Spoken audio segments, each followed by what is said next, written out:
Look at this.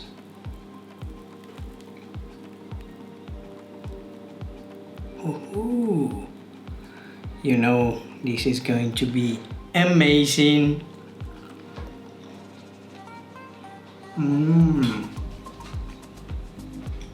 Hi guys, I'm Marco, I'm Bea's husband, and today I'm going to be the one cooking for you because this is something more close to me. It's something I've been eating not since I was a kid because this is from Brazil and I'm from Argentina, but it's something I'm very used to because with my family we've been going to Brazil many years and it was our favorite to order on a rainy afternoon. So let's get cooking. First we're gonna put 1 cup of whole milk in a saucepan.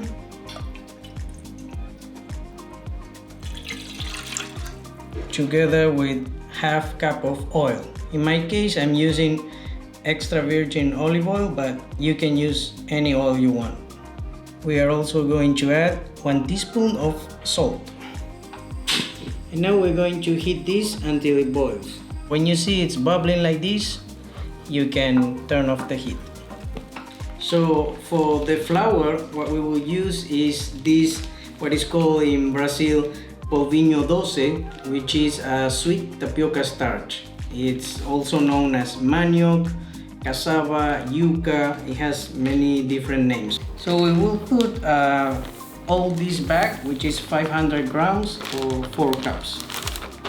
Now with the mixture still hot, it's just out of the fire, we're going to throw it on top of our starch while mixing with a wooden spoon because otherwise you will burn yourself. So we keep on mixing with a wooden spoon until this cools a bit, and then it's gonna be easy or doable enough to use our hands.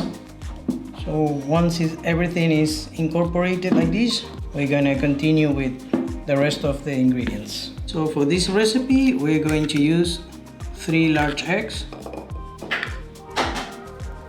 Don't worry if they break because we're gonna have to whisk them and incorporate them in the flour anyways. I'm going to whisk them for a bit here, but if you want you can just throw them in the dough like this. So we throw in the eggs. I'm gonna continue mixing with the wooden spoon for now, giving this dough more time to cool so that it's not so hot when I grab it with my hands. So now that the eggs are incorporated, so now the last ingredient, the cheese. I'm using grana padano. You can use parmesan.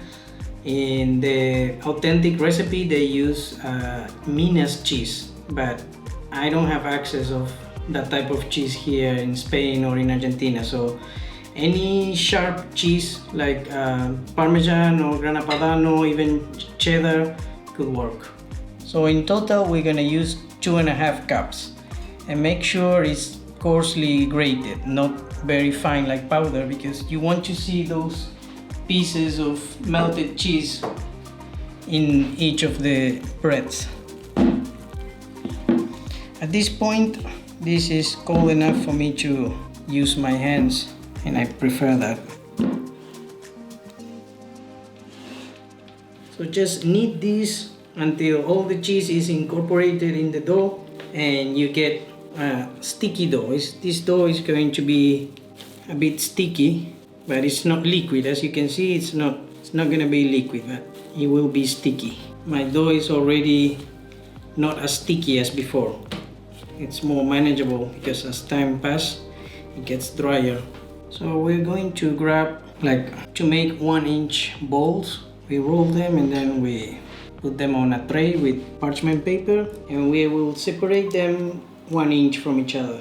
So I will continue doing this, and I see you when this tray is complete.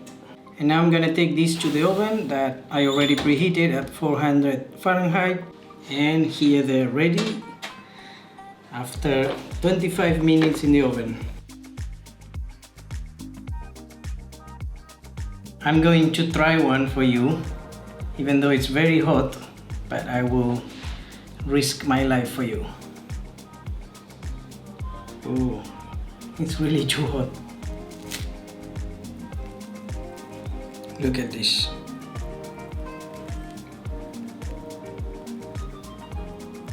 Ooh. You know, this is going to be amazing.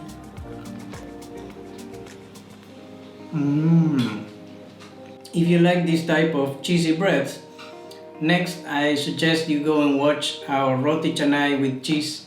That is delicious.